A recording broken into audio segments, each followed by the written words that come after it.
Jab, cross, hook to the head. Now keep in mind, there are two types of hooks. If you think about it, every boxing technique could be actually divided into two techniques, long technique and short technique.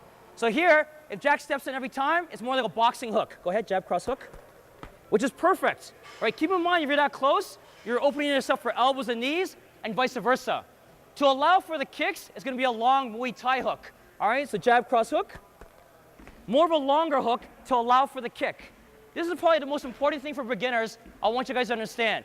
Because we have so many different coaches here, right? We have a boxing art, and we have more like the Muay Thai arts. All right, and everyone's going to say that do a long hook or a short hook. You got to see what the purpose of your game is. All right, if you want to do a short hook, maybe you want to stay more in the clinch range or takedowns.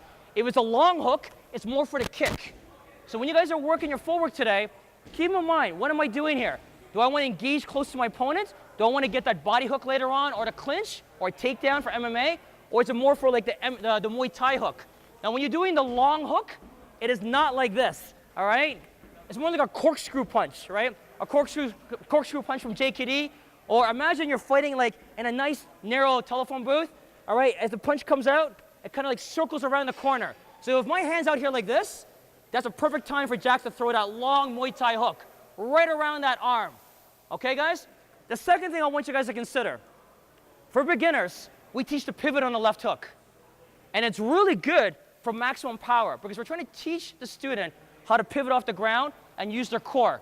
However, I want you guys to basically think about this for your own martial arts. If I pivot too much on my hook, my foot's turned too much, it doesn't allow me to block his right Thai kick later on.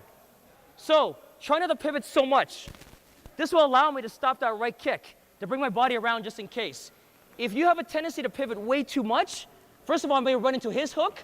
Secondly, too, I will not be able to block that kick. For those guys who do MMA, if I pivot too much in a hook, I can't stop his double leg takedown. Okay? So when I do that hook again, it's a minimal pivot.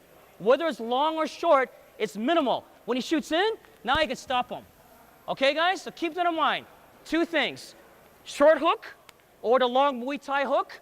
How much do you pivot? Only a little bit. It all comes from your core and your hips. All right? This is good when we're teaching beginners.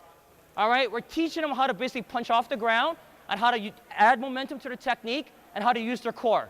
Okay, guys? Make sense? Let's go. Walking drills again.